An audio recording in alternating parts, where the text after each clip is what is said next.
those of you who don't know me, and some of you do, my name's Katherine Hawes, and I'm the Principal Solicitor at Digital Age Lawyers. We were one of the first who actually started to talk about social media law and its impacts on business owners. I also do a lot in the non-for-profit sector, been on a number of non-for-profit boards. So instead of me actually telling you about us, I've got a little video we can play. Digital Age Lawyers are the real deal for today's business on the move. They prioritise making the law accessible, understandable and affordable for you. No pump or arrogance, just plain-spoken legal advice that suits your business's circumstance. Their group of culturally diverse business lawyers tackle all sorts of issues on your business journey. More importantly, they operate in a digital environment, saving both time and money. You can work with them anywhere. From starting your business to leasing or buying a property and establishing customer and supplier agreements, they are with you on your journey. They ensure your employees have understandable role agreements or make your website and social media fit for marketing and selling with ease. When you put all that passion into establishing your business, you want those assets retained for future generations. Our team are asset protectors, giving practical business and legal advice that means you sleep at night. They run businesses themselves and understand that day-to-day experience. Did you know their principal solicitor, Katherine Hawes, is also a trained barrister? She can advocate and mediate disputes on your behalf, including setting up and working with family business structures. This saves you time and money. Even if you have a family relationship issue, the family law team untangles business frameworks, analyses financials, addresses issues to protect your business and optimises a financial settlement for future generations. Call us on +02 8858 3211 or hop on our contact page at www.digitalagelawyer.com. Okay, so that's a little bit about us. The reason that social media law is so important is that idea that everybody hopped on, everybody thinks it's a good idea, and trust me, 50% of our work comes from social media. So I am not against social media. What I am promoting is that just like any tool in your business, and I know some of you said you use newsletters, the same laws apply. Okay? It is about understanding how they now apply in a digital environment. And the idea of this workshop today is not to make you into social media lawyers. You'll be pleased to know, so you can all breathe a sigh of relief. But it is when you are administering these pages to have a heightened sense of awareness about what should or should not be removed, about what your responsibilities are. And if something goes wrong, who's liable? So obviously today is not legal advice per se to each person's individual group or Facebook page, and it doesn't just apply to Facebook. Okay, this is across social media platforms. Social media is a great way for establishing community contact, for getting messages out. It is a way in which a lot of businesses and groups grow. For a lot of you, one of the first things I would ask you to do is actually check who has set up your Facebook page. So is it under the group or is it under somebody's personal name? It should be under the group. Okay? So what I mean by that is there should be a community page or a community group, and there should be administrators in that group, but it should not be under somebody's personal name, the page. So the first thing to do is check who are your administrators, and what authority are you going to give them? So what we're going to look at today is digital ecosystems and then some of the social media law that you'll need to know about. So we now live in what we call a digital ecosystem. Okay, don't all run out the room screaming, it's okay. Okay, all that means is this is your environment. And every group will have an environment whereby you connect online. So that might be through your Facebook group, there might be an Instagram page. You will also then have email. Right? That's another platform of interaction. So what you are doing is you are creating an ecosystem in which people communicate, but they also trade information, and it can be a place where there is bullying, harassment, where there is defamation, and these are the topics you need to be able to identify and, whether I agree with it or not, shut it down. Okay? Lots of Facebook marketers will stand up here and say, don't use the delete button. The delete button is your friend. Okay? There is nothing wrong with having a post and or comment deleted. Okay? And it's actually one of your obligations. Okay? And again, I'll use this as an analogy. If you would, and this was, back when I started defamation work for Kerry Packer. And one of the rules was if you're not going to print it on the front page, then don't print it on Facebook either. Okay? It's that old rule. Because it is still about the fact that unlike a newsletter, which probably has a small reach, think about how much reach Facebook posts have and how much damage that could cause. So when we talk about the digital ecosystem, we talk ACCC is about Australian consumer law. We talk about digital and social media law. Believe it or not, there is something called emoji law. Yep, absolutely. And they are another element on your page you really need to be mindful about is the use of emojis. Tulips don't always mean tulips. Eggplants don't always mean eggplants. Melons don't always mean melons. Okay? Happy face now doesn't mean a happy face. And a confused face is just generally me when I'm trying to work these out. So you do need to be very mindful that emojis can be interpreted as threats or sexual harassment. And, it was one of the reasons whereby, there used to be an emoji of a gun, which is now a water pistol, but it still looks like a gun and it can still be determined to be a threat. Particularly if you put a gun and then the exploding head, it sort of sends a bit of a message. So there is such a thing as emoji law. Intellectual property infringements that may happen on your Facebook page, and I'll come to those, and then some of the things you can do. So digital law deals with the way in which we interact in this digital ecosystem. Okay? And it is a few new rules, and it's probably a few things that a lot of us don't think about all of the time. A lot of the time, people get into trouble because time and time I hear this word, it was only on Facebook. Well, no, Facebook's not another world, I hate to tell you. It is what we create as a society, and it's what we determine. You'll hear a lot in the coming few weeks about, artificial intelligence, bias, but again, these are things as a society you actually as administrators have great control over. Are you going to allow, some of the behaviour online? Would you allow it out in the front yard of your house? Would you allow it out in public? So it is about thinking about society's behaviour when they're using technology. Because one of the things with technology is the fact that people think they can be anonymous. I've got news for them. Nobody's anonymous. We can always find out who you are, where you are.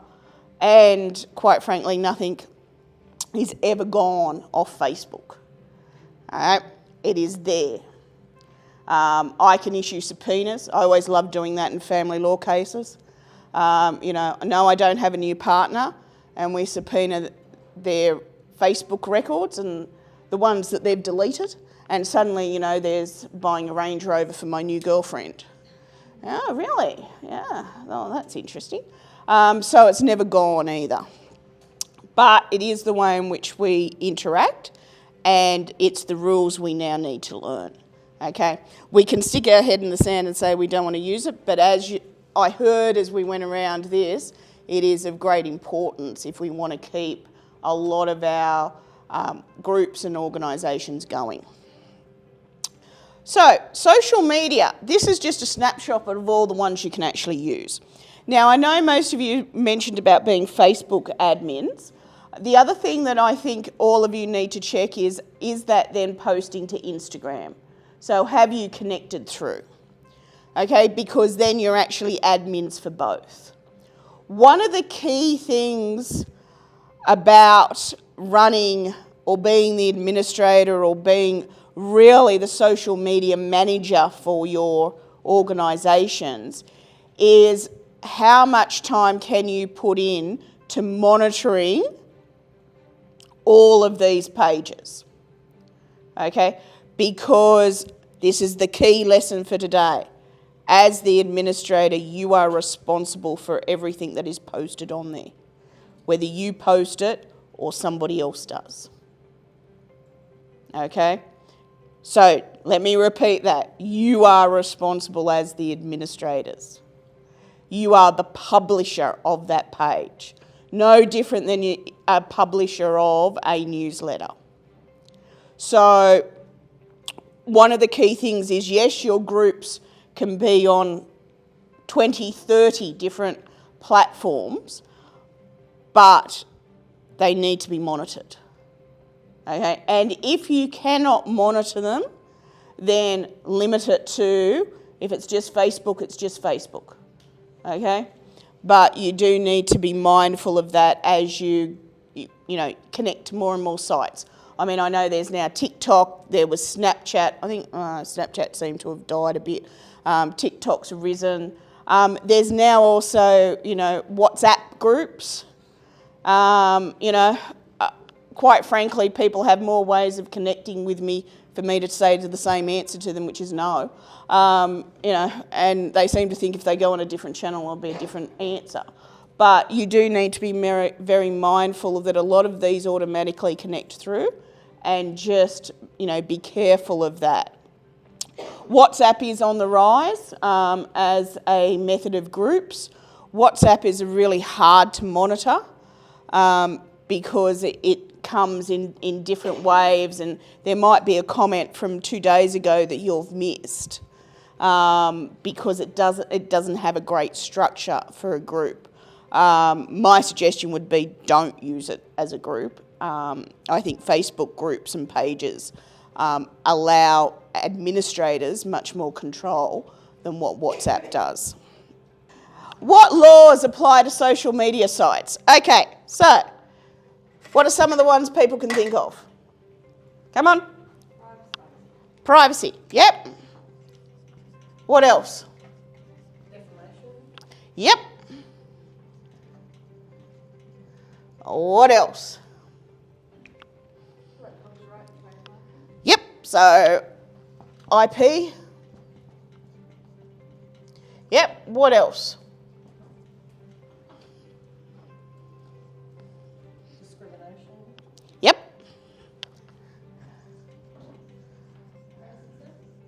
Yep.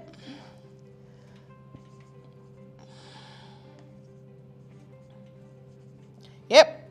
What else?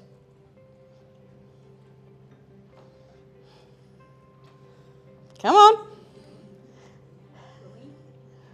Bullying. Bullying is now nearly the #1 workers' compensation claim. Harassment. Would that be kind of Yep. No, harassment's different to bullying.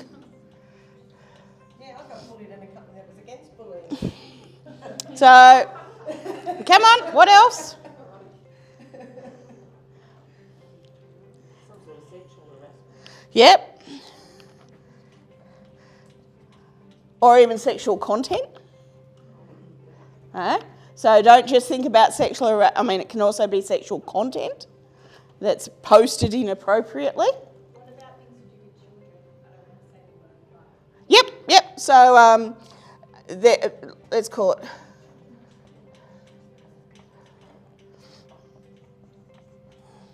Yep. So let's call it protection. Domestic violence. Yep. So why don't we put criminal behaviour? Yep. Come on. What else? Stalking. Yep. Now that sort of comes under criminal, but it is a big thing. We've got to do that when people want to join.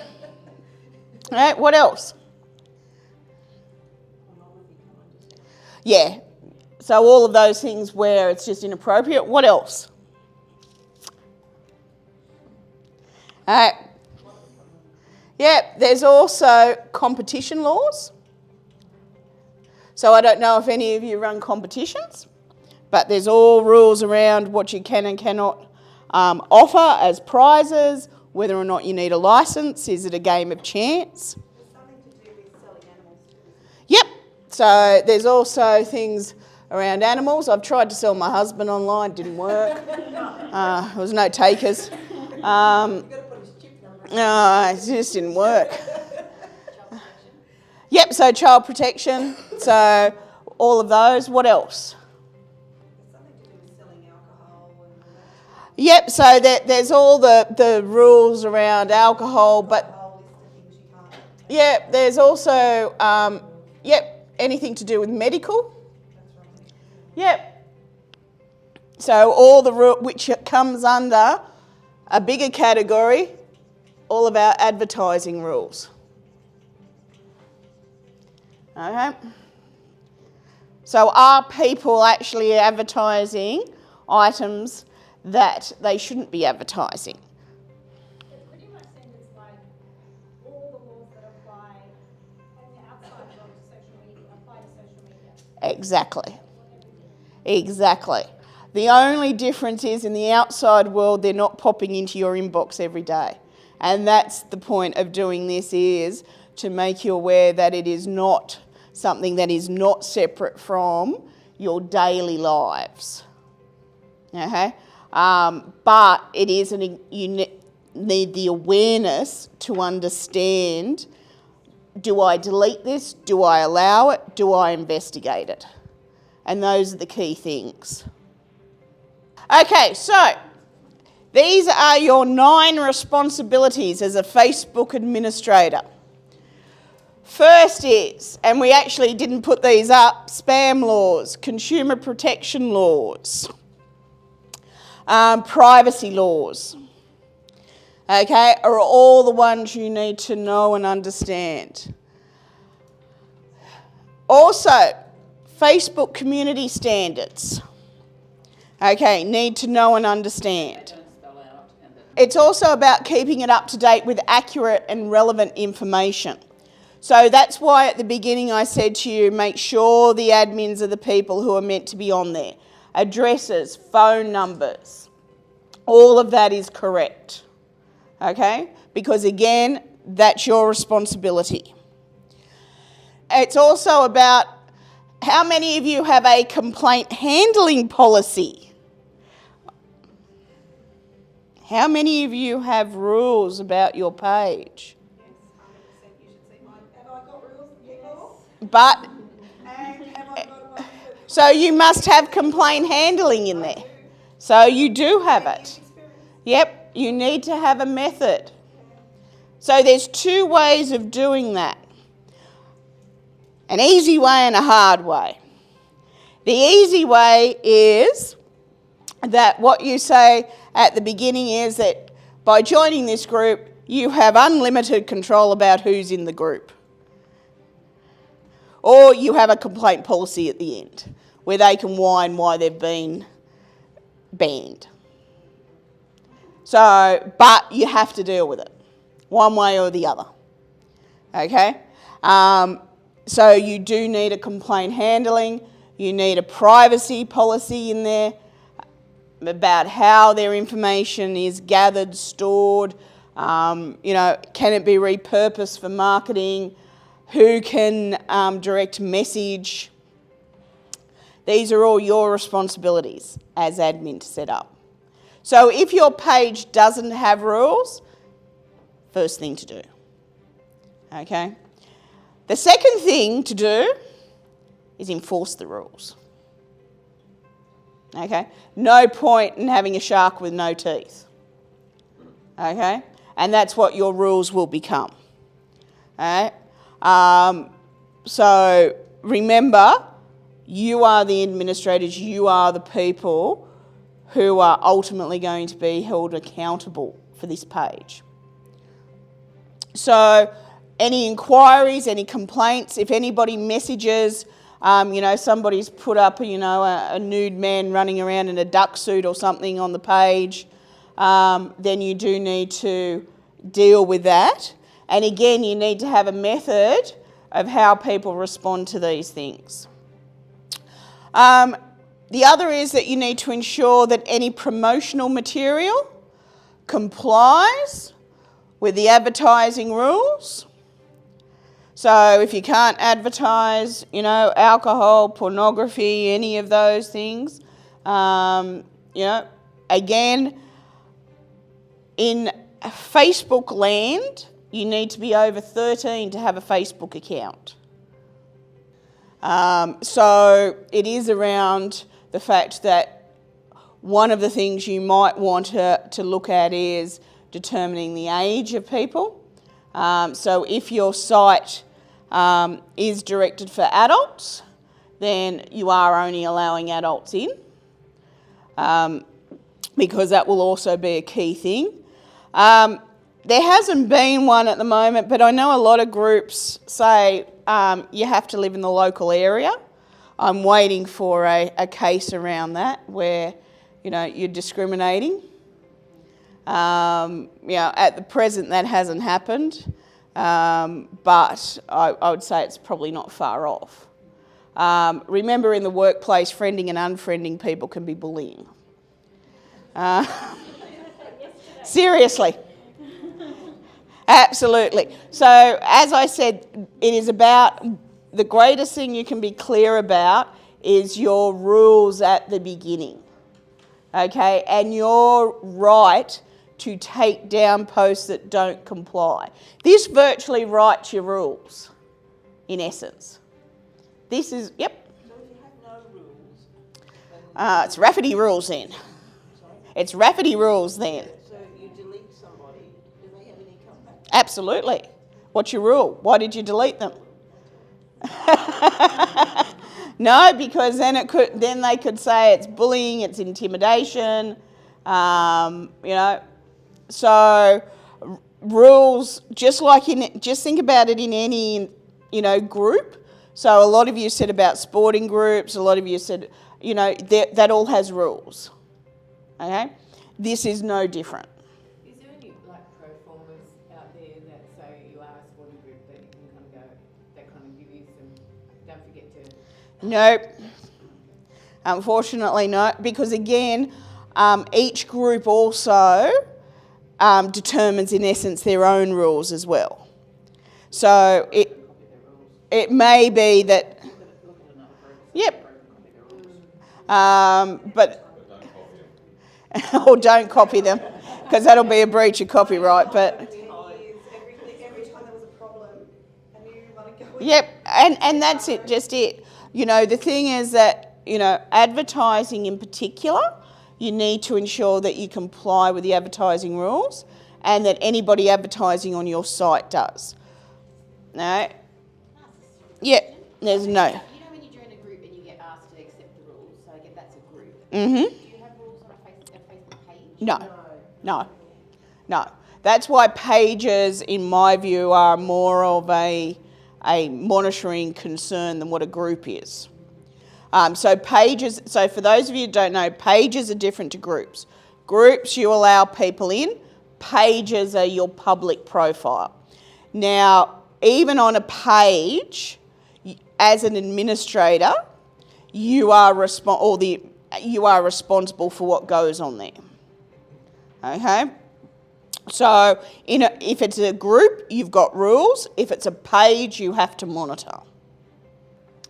The other is data, okay, which I'm going to talk about in some detail in a moment, but you need to keep any data that's stored. So pages won't have data, but groups may. So even those questions that you ask, what happens to them? Are you over asking information? What do you actually need for somebody to join your group? Okay, do you need their date of birth, their email address, their birth certificate, their passport number? Yeah, and don't like some groups. There is a large amount of where they work, what's their home address, because the more you have, and somebody hacks that page, the more data that's going to be lost, and you're now going to be sued under the new laws for data breach. The other is avoid misleading and deceptive practices. So this is in particular in a Facebook page where you're allowing people to advertise. Okay, you need to ensure that what they're advertising isn't misleading, or even comments.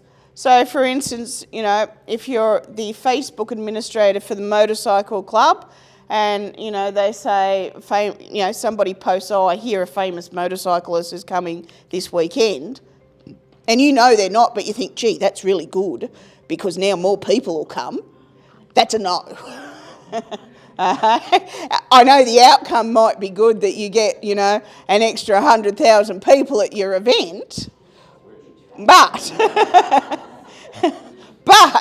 you're going to have a lot of people going, well, hang on, I was told. Now, you standing there going, it wasn't us, is not going to work. I'll stick to selling clothes products. But that's what I mean. It is really that idea that you don't deceive or mislead. If somebody is coming, announce it. If there's a program in place, announce it. All of that's fine, okay? But just be careful of people jumping on the page and hijacking, in essence, an event by giving out some misleading information. Okay. The other is, and this has happened to a few Facebook groups, the administrator has received a summons from law enforcement or a subpoena. Okay, step 1, don't panic. Step 2, no. Step 2, ring your lawyer. No. Step 2 is you are under a legal obligation to provide those. Okay, it is not up to you to determine whether or not they're relevant, irrelevant, whether they're lawful or unlawful. That's up to the person who has to worry about the subpoena. Okay, so just be mindful that you do need to comply with requests. Okay, you are not there to determine whether or not that information should be handed over. So those are the 9 key responsibilities you have as administrator. So I just want to talk about, are you at risk of being sued? Simple answer, yes. Okay. So in quite a lot of cases, particularly in defamation, Facebook administrators have been joined to proceedings. Because technically you are a publisher. Okay? So it's no different to your newsletter, really, if you think about it that way. And it is even if you are a community-run Facebook. So I know a lot of you led with we're for non-for-profit. Guess what? Don't care. Okay. No, it makes no difference. Okay. And a lot of the time, and that is, a weight in some of the cases will be whether or not you've profited from the information or the publication, but that is such a tiny part of it. okay? And it is not going to undo a defamation, okay? So you are, as Facebook administrators, you know, liable to be sued. No different, as I said, than your newsletter. The good thing is the more of you in there as administrators, the more you can make the rest of everybody else liable. But this is where it becomes really important.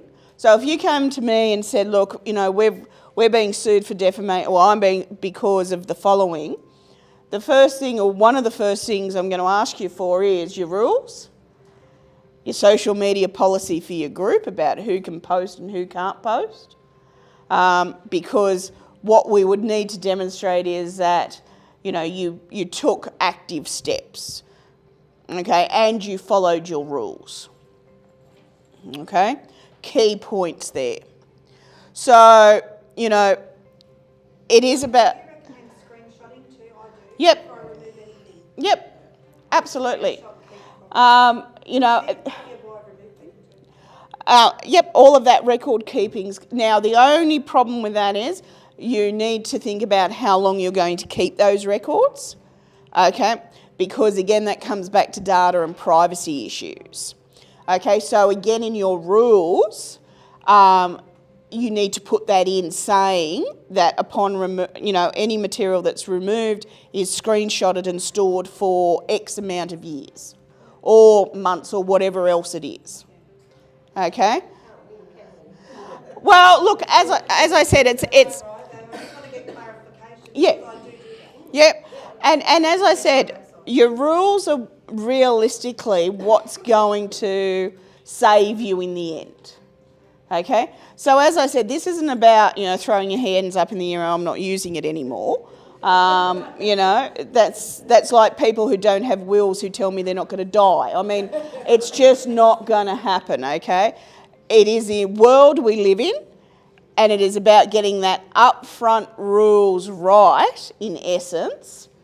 That is what is key, and you understanding what the rules are and what you can and cannot do, okay? We all understand, you know, the road rules. We all understand most of the criminal rules that, you know, you can't jaywalk, all of those things. So this is, you know, just another lot of rules for a position you now hold. People have a go at you about the rules. And Yeah, but, you've got to take the rules. you know, well, you've got to, and that's one of the key things in today's world. It's, a lot of people say to me, oh, you know, we write all these rules and in 10 years we've never had to use them. Do you know what? That's really good luck on your part. You know what? It takes one person. Okay, one person, and without having those rules can undo an awful lot. Okay, so it is really key to have them. The other is there's new defamation laws. And mind you, I have now been a practicing lawyer for 25 years. New defamation laws have been coming in for 20 of those years. I think I'll be retired before they probably get here. But in the new ones that I've seen through, it still does, just because you're a community group is not going to be any defence. Okay? In current ones, there's something called an innocent publication or an innocent... which is normally the newspaper shop selling the newspaper, okay, that had the defamation in it. But you're not really just selling the information, the newspaper, because you are actually the publishers in that sense. It's like letters to the editor, okay. The other is, you know, Amazon has also sued for fake reviews. So that's the other thing, you know, if you've got a page, I'd probably suggest turning off reviews unless you really need them, on community groups and things like that. On groups, you don't really have them. So that was just a few examples. Now, so, you know, most of these we've been through, but the other one is about scamming, okay? It's become a bit of an issue. I went to Coles and I can't buy more than 5 gift cards because I might be being scammed. So again, you know, think about if people are putting on there, you know, particularly if you've got a job site, fake jobs or Luckily, I'm a bookkeeper by trade. yeah. So I go look at ABNs and everything else. Yep. In my group, the jobs are... Yeah, but that's what I meant, like, you know, particularly if you are, you know, people are putting up, you know, I'll pay you $500 if you hand out leaflets or things like that on your site. Be very mindful of it. Yeah, work from home, you know, do 4 hours a week and you earn $1 million. You know. Then you go to their profile, it's a woman's name and they've accidentally done a Yep. live shot of themselves with some person, some guy. Yeah. Yeah, and that's what I mean. So just, you know, remember you do have a bit of an obligation there. Okay, so consumer law. What you need to know is, okay, people cannot make misleading or deceptive claims on social media. So you do have a right to remove them if they are. So for instance, I did a case where I was acting for a importer of tea. They had a Facebook page. Somebody wrote on their Facebook page, gee whiz, after using this tea I lost weight. All right. And then more people wrote on it and they thought, hippie, we're selling tea out the door like you wouldn't believe. Yeah, until they got a $375,000 fine because they weren't licensed to sell weight loss products. Now, they didn't put up that the tea was weight loss, okay? But by not removing that post, they led people to continue to believe that, okay? So that's what misleading and deceptive conduct, or my example, you know, saying somebody's going to come to an event and, you know, suddenly they don't turn up even when they were never turning up. All of those. So this has been around since 2011. And one of the first cases was where the court determined that the owner of the page or the admin of the page are responsible for everything that is posted on that page, whether you write it or somebody else does. Okay, so all of these things we went through are all the things where the delete button is really useful. Okay, and as I said, it's not just posts, it's also comments. Okay, emojis. Okay. And the reason I talk about this is we seem to be going back to the cave where emojis seem to be the way in which people communicate, like cave paintings. So it's about the interpretation. So there is case law around it, and again, this is it's in a number of areas. Somebody's will with happy and sad faces was interpreted who was getting what. Believe it. I know, the last thing you want is a judge interpreting your emoji. Let me assure you, that's an interesting example. But, you know, there has been, one of the first cases was actually in Israel where a landlord and tenant were discussing the lease of an apartment and they'd gone through quite a few details, and then the tenant sent back 2 happy faces, I think, and 2 champagne bottles, and that was determined acceptance and an agreement in place to rent that. And that was upheld. So, you know, that's what I mean. Like, you know, emojis now are being used more and more often. There is underlying meanings and different meanings to emojis.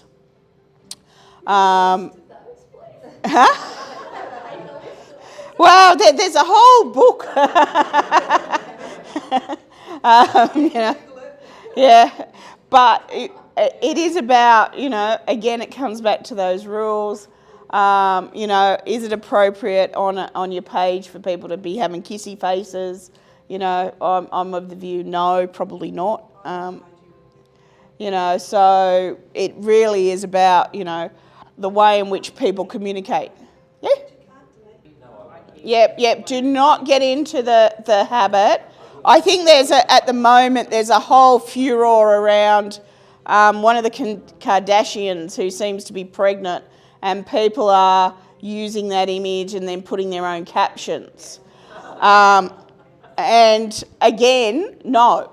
Okay, you don't own the image, you don't own, so it is about, you know, if you are using images, either use images that you know somebody's taken yourself, you know, and has given you approval to use, or your own images, or pay for images.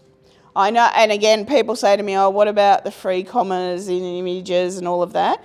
I've actually had cases where people's photos have ended up in there and they haven't given approval. And now photographers can put a blockchain in their image, so they actually know when it's being misused. So again, images for copyright, you need to be really particular about. Images for children, okay, you need, I mean, it's just a minefield, to be quite honest.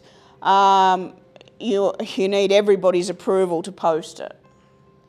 So again, you need to be really careful about anything under 18.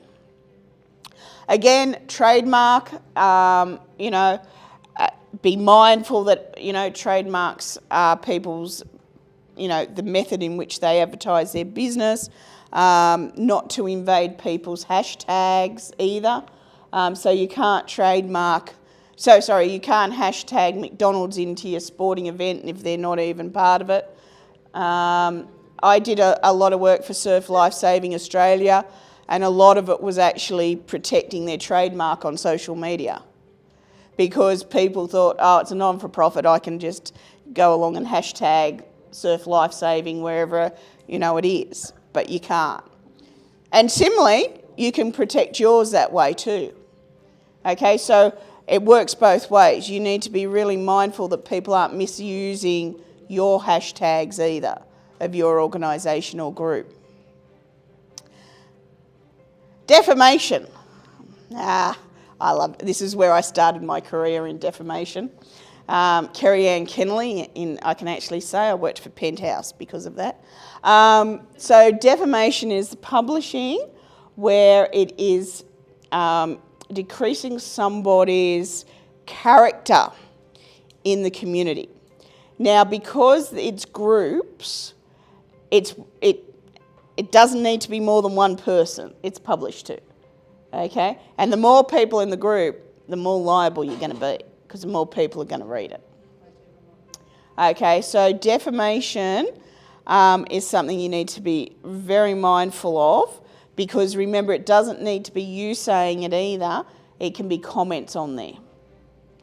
So what is defamation? And again, you know, it has three elements to it. You know, the common types, okay, are having people think less of the person. And I'll give you a concrete example. I did this for a golf course, and it was actually a board of directors for the golf course. And it was actually even before social media. This was back in the days where people read emails. So an email went round to all the board members saying, pity we can't hold a Christmas party, but have you seen the Treasurer's new car? Now, what comes to everybody's mind? Yeah. Instantly, oh, the Treasurer must have taken the Christmas money. Okay, now it didn't have to say it, okay, but what that caused was her to be shunned, avoided, it opened her up to ridicule, and it affected her reputation, not just within the board, because you can imagine how quickly that leaked out from that email, and it went further. So again, what you need to think about when we're talking about defamation is, well, no, go back. Okay, it has three elements. First one is identification. So you'll notice in the example I just gave, it didn't say the Treasurer's name.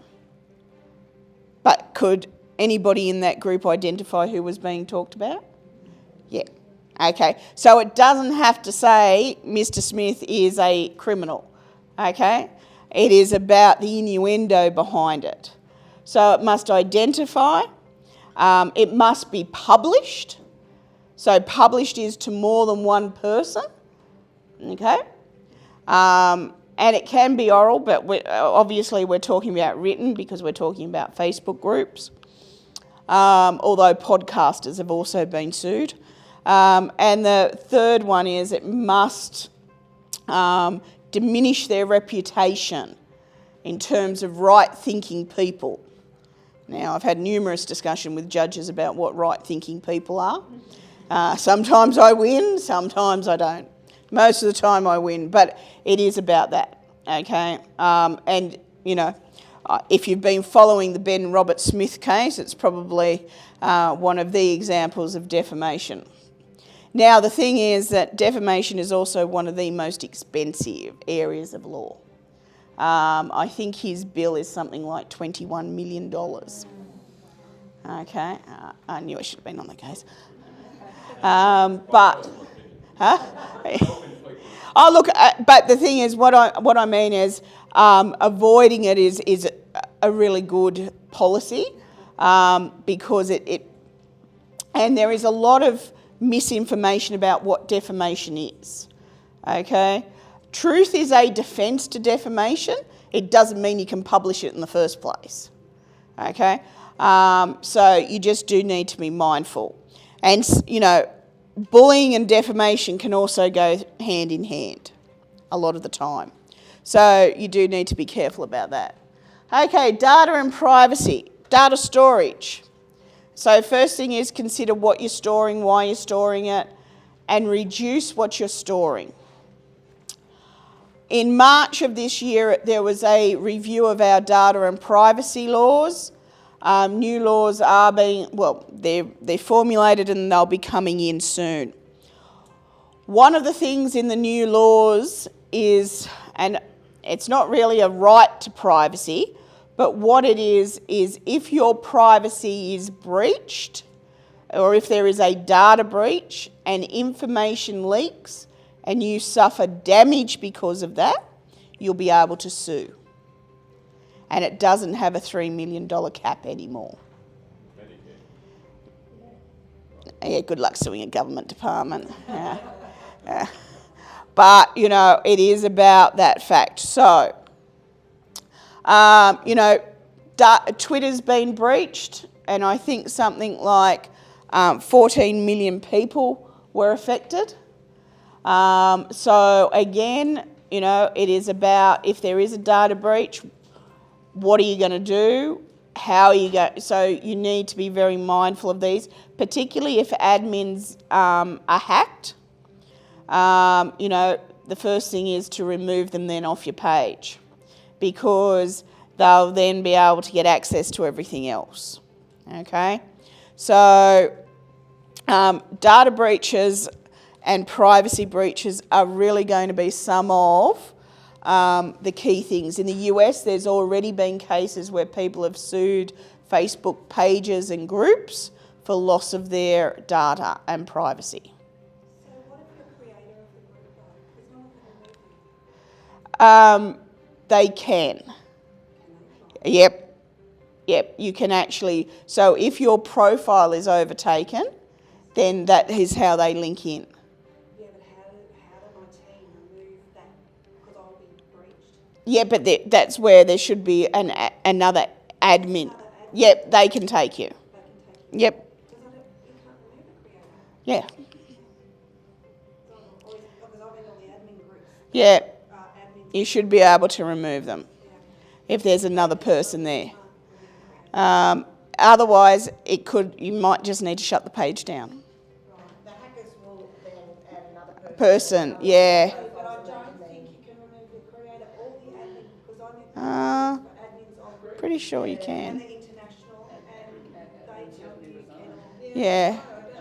Yeah, you can't. But what you need to remember is that all of those things, but also the fact is it's going to be about what you've put in place as well. Okay? Remember, there is no such thing as no risk. I mean, getting out of bed in the morning's a risk. You might stub your toe. Okay? So there is no part of life where there is absolutely no risk.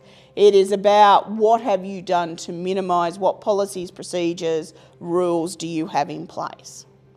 Okay, that's your key. So, you know, in this case, it was the Facebook page administrator that failed to adequately protect the data. So again, this goes back to my first point is, what are you collecting and why are you collecting it? So I'll give you a concrete example. I've just done a review of some childcare centres. Now, at these childcare centres, they were collecting birth certificates and keeping them on file. So birth certificates, name of the child, oh, there's a lovely photo, hello, I've got an ID, you know. And I said to them, why are you doing that? And they said, oh, it's a requirement. I said, well, you show me where it's a requirement. And it's not, it says cite. And give it back. Anything you do not need, give back. Okay? Because otherwise, you're then responsible for the data storage of it. You're also responsible for then, if it gets breached, what happens? Yep. Just go, don't keep them. You know, and the thing is that what you don't need, don't keep, is going to be the new rule. So when we talk about data laws, in Australia, businesses over 3 million as at today have stringent reporting obligations. With the changes coming in, every business will have those reporting obligations around data breaches. Now, that doesn't necessarily mean even somebody hacking into your data. Again, I'll give you an example. A mortgage broker sends the wrong finance documents to the wrong client. That's a data breach. Okay, in the past, we'd say, please destroy it, and the person whose data had been breached would never know. Now you've got a positive obligation to tell them. So that big broom no longer exists.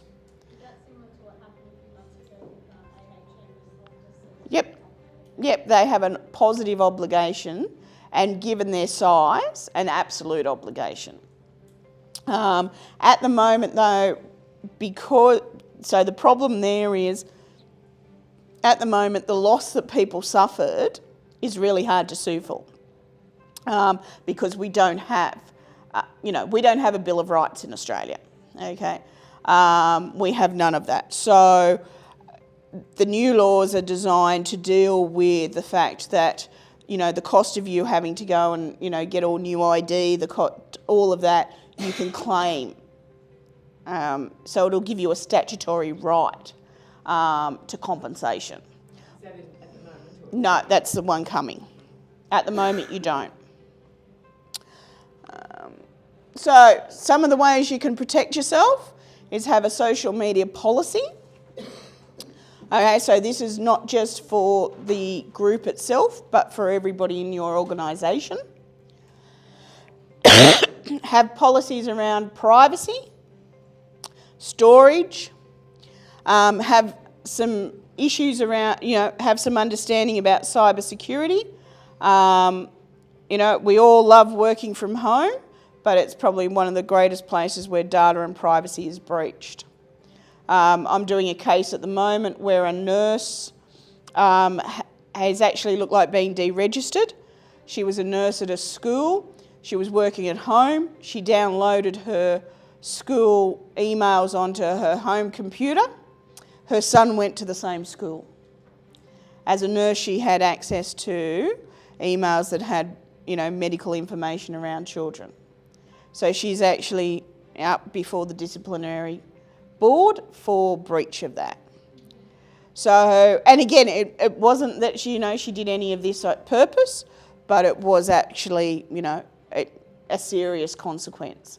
So, if you've got people working on your organisations, on their own personal computers, make sure that, there's that double authentication, there's things in place, particularly if you've got data or privacy. So those of you with schools, with children, things like that, or if you're collecting disability information, medical information, think about who is having access to that. So you need some clear understandings and guidelines. So some of the things I'd probably say to prepare for the new data and privacy is do a stock take, downsize, update all your privacy and data, update your Facebook rules, all of that. One of the key things that I'm sort of banging on about to a lot of places is start to promote the idea of a privacy culture. Okay? We don't do it well in Australia, but we need to start to. So, you know, and then, you know, keep monitoring because these rules are going to change. In terms of all the courses and conferences I've gone to, some of the key issues coming forward is going to be governance of organisations and it's going to be privacy and data. Those are going to be the key. So that is about getting your house in order. So what I would suggest after this is review your guidelines and rules, have a look at who has access to your page, who has authority, all of those. Start to enforce.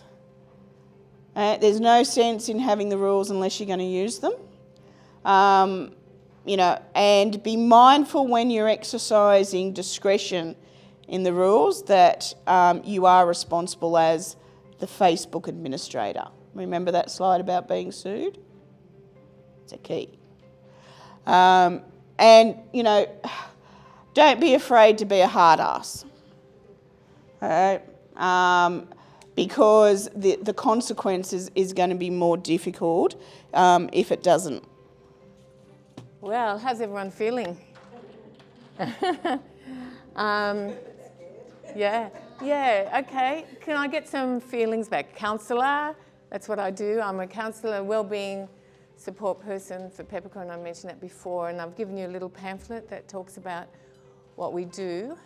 It's free. It's for people who've been impacted by disasters. So that covers floods, fires,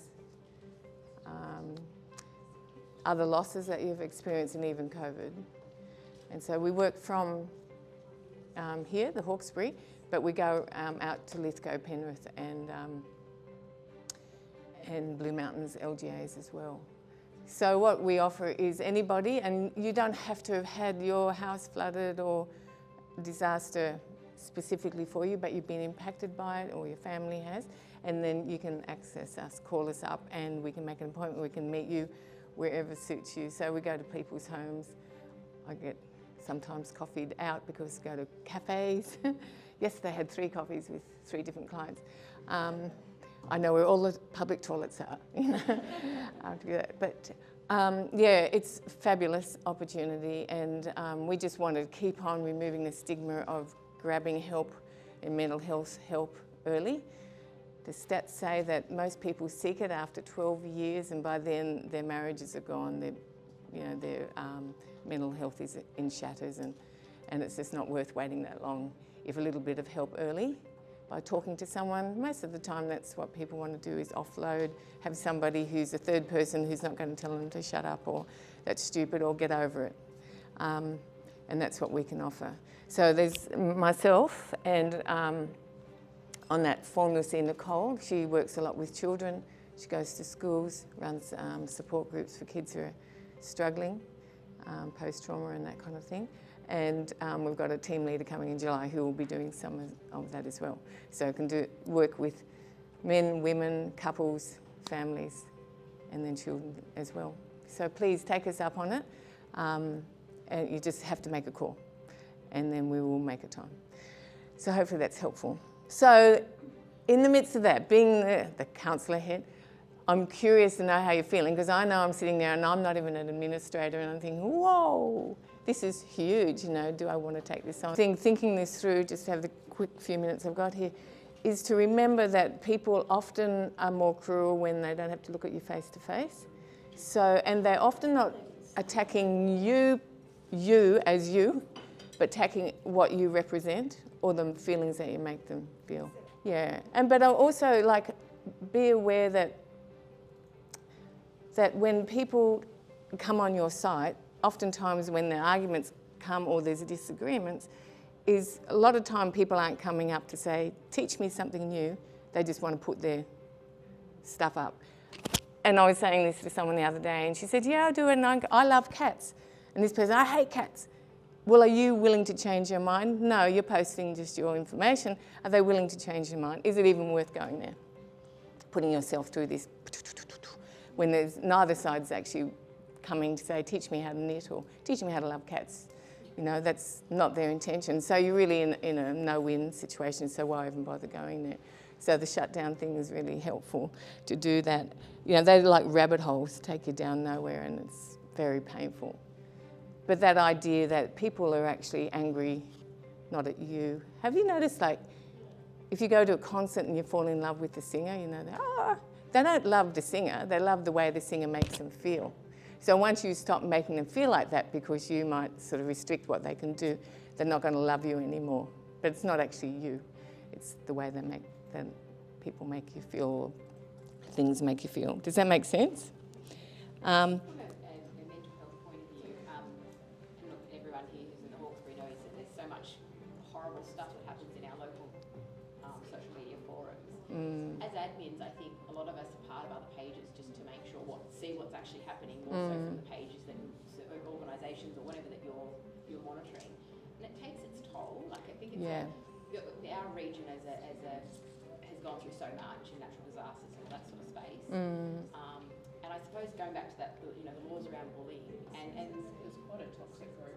Sorry, girls. And I think it's that people feeling like I need to respond, and you know, we teach people don't, you know, stand up for people who are being bullied. But then you end up being caught into that web. Like it's just. That's right, and I think it is a rabbit hole. And do you need to go that for your own mental health?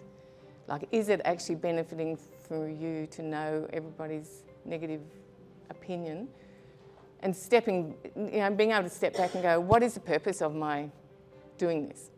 It's to give information, it's to give people a chance to offload or make friends, build community. When it's not happening, do the delete thing. When it's, you know, like keep, and I think as administrators, to keep, what is the purpose of this? Come back to that role, come back to that purpose, and when it goes off that, then get out of it. As in delete the person or choose to shut it down or whatever. Like, what's my role here? Let your role or, you know, the parameters of your workplace keep you on track so that you're not gathering all this other hurt and pain and stuff that you can't actually sort out. One of my favourite things, self-care, is find a thing that rejuvenates your soul and give yourself permission to do it. So if you've had a hard day, you've been on doing this and doing work and whatever, and you've been given some hard, feedback or whatever, give yourself permission to go and do the whatever. Garden, go to the gym, go for a walk around the river, ring up a nice friend, read a book, cook your favourite dinner. Like it's really important for the longevity of our kind of roles where we're giving out. All of you are giving out to people, generous-hearted. Like, this room is full of people who are generous-hearted and want to improve someone else's world, including your own. So do yourself a favour and find what you love to do and give yourself permission and allow it to happen. Anybody got some feedback on that? Yeah. I always have this story. My mother, we were brought up on burnt potatoes because my mum, and she had 8 children, she'd put on the spuds and the beans. Burnt beans are not good. Burnt spuds are okay. And then she'd tootle off out to the garden and forget. And of course they'd burn and then we'd be, and I thought, because she knew that going and doing half an hour of gardening helped her to cope. And I'm sure that's how she survived. So I think find what it is that helps you to feel like you can take a deep breath, relax and enjoy, you know, the things that you really do love. And keep your work within your work. About the self-care component too, because again, now Katherine told me I can't do what we're doing. We created those separate profiles so that the staff weren't 24/7 as administrators and volunteers. And I think that's the thing, is social media is 24/7. You think you're working 9 to 10 o'clock at night, whatever it might be, and then you're going to switch off and you wake up, the first thing you look at if you're involved in social media. And I think that's important for all of us. If you're a moderator, an administrator, it's 24/7. And how can you change that? Because really the only person can change that is you. And it's, it'd be nice. Because here, there's some negative things that happen. Approval anxiety, fear of missing out, exposure to misinformation, stress from feeling the need to be available at all times, and not finding a better alternative for coping with stress. So that's what they reckon with social media. That can be the negative parts of it. And people think that it's going to calm them down. And that'd be the people who are looking at your site.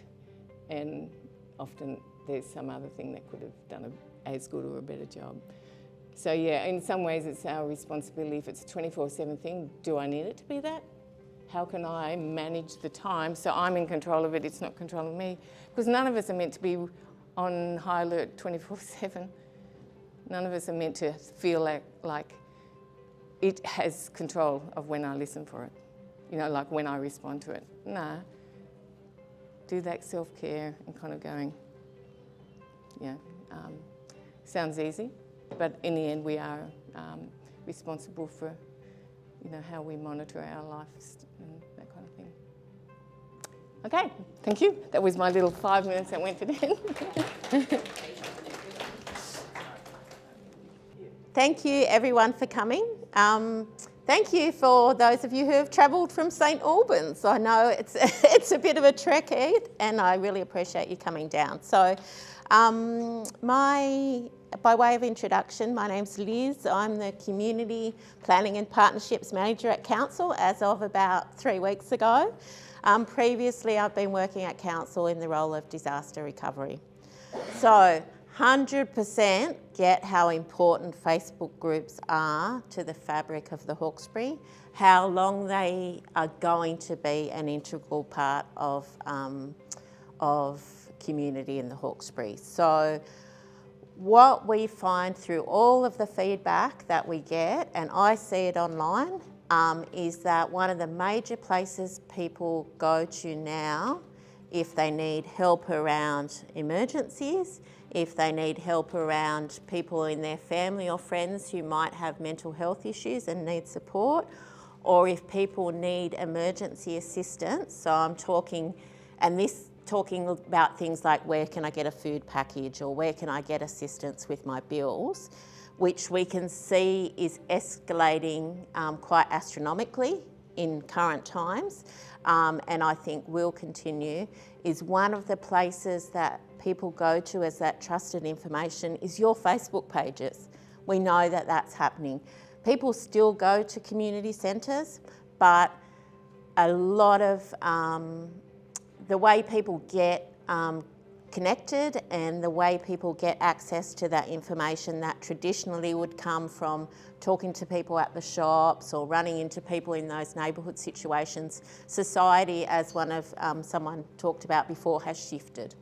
So we need to acknowledge, and I'm a bit passionate about this, that Facebook and social groups like yours and the role that you play is so important.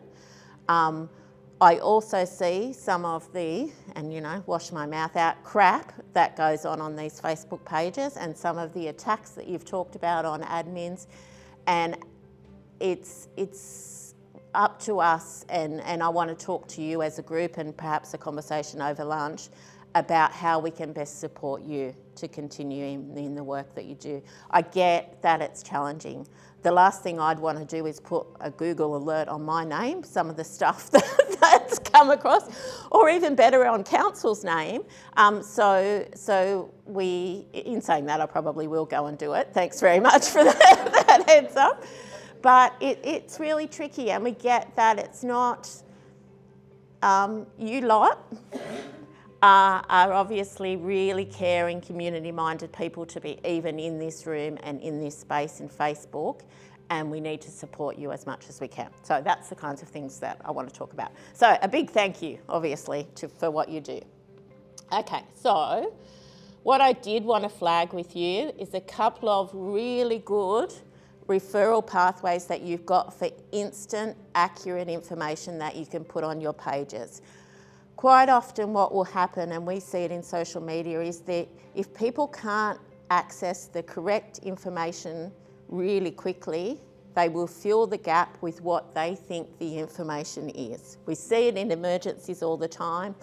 We see it somewhat with mental health supports, where people will then get into the position there where they're recommending one practitioner over another, and look, we've talked about, you know, some challenges that can happen with that. So there are 3 major pages that I want to flag with you that I can guarantee are updated, the information is correct, and they're a really good place to send people ongoing, yeah? So, and Tracy will email these links out to you afterwards, so you don't have to worry about writing them down. Okay. So, backwards. All right. Oh, geez, I could have done with a bit of a less blurry image, but okay, so this is on the disaster front. There is a page now on Hawkesbury's Council website that is not going away. It has all of the links to the preparedness resources, SES, RFS, plans, all of the apps are all in one place. If you have inquiries that come up on your pages, and this is more around, you will see when you see someone sees smoke or something like that, you'll have the posts. You'll have, oh, I saw a helicopter. You've all seen these on your pages or page. There's repeated things that come up. This is a source of information, or if you see things coming up on your page and people commenting, this is your automatic go-to. You can just share this link and this will be the accurate information. The next one is for when there's actually an emergency, this dashboard on Council's page, so disaster, Hawkesbury, newsouthwales.gov.au. Wouldn't it be nice if we didn't have to have this page in the Hawkesbury, but here we are. This links to all of the SES, the road closures, the bomb updates, live traffic, all from one page. So again, that's the link across. Okay, next questions are around, usually around mental health support and food and emergency support. The beauty of a lot of your pages is that people can post anonymously. Unfortunately, there is still a stigma around mental health and support. If people can get the information in a way that they don't have to have come into a centre and have a conversation and it's through your Facebook group, at least they're getting the information. So instead of having people post individual recommendations for different psychologists, you can post the link that has all of the local services that are available, or the links that are available to the primary health network sites, or that sort of stuff. So I've just taken a snip. Oh, I've gone the other way around, but the other thing is that food and community services, same story. So you will see a lot of, and I think it's unfortunately going to increase where people will say, and sometimes it will be personal appeals, and sometimes it can trip over, and I think there are a couple of people from Pay It Forward groups here, that it can trip over that there can be potentially some people that scam, and you don't want to not offer assistance to people because you're fearful of them scamming, but a good way to do that is to refer them to the services that are providing these supports, yeah? So this is only the very beginning of that page, but it'll list services that you're probably all familiar with, like Hawkesbury Helping Hands, the Community Kitchen, Strong Nation, the Salvation Army, Vinnie's, and probably some that you're not aware of. But if you direct people in this way, then they're going to get the full raft of information that's available to people. Katherine, who's here from Richmond Community Services, and Jess from Peppercorn, we're part of a network that is looking at developing another resource that'll sit on this page to say when meals are available at different places, where people can access showers and things like that. So that will be a good source of information for you too. Oh, no, it's further down. Oh, okay.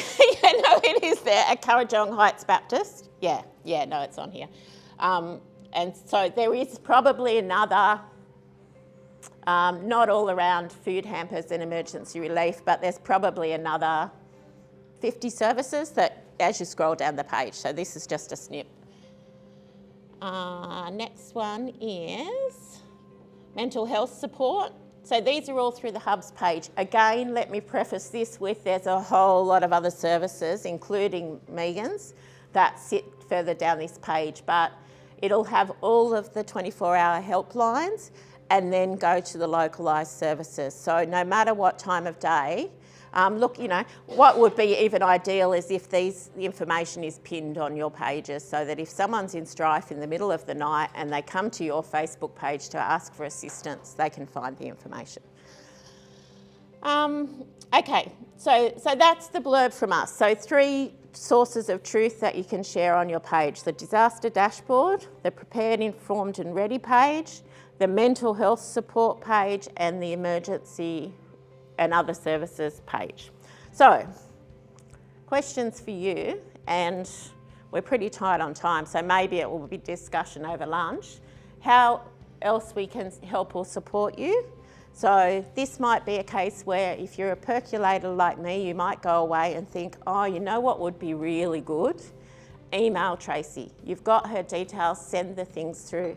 If there's things that have come up in the presentation for you and you think, oh, I really want to know more about this, or we might want to have a social media policy for our organisation just to make sure that we're covering off everything.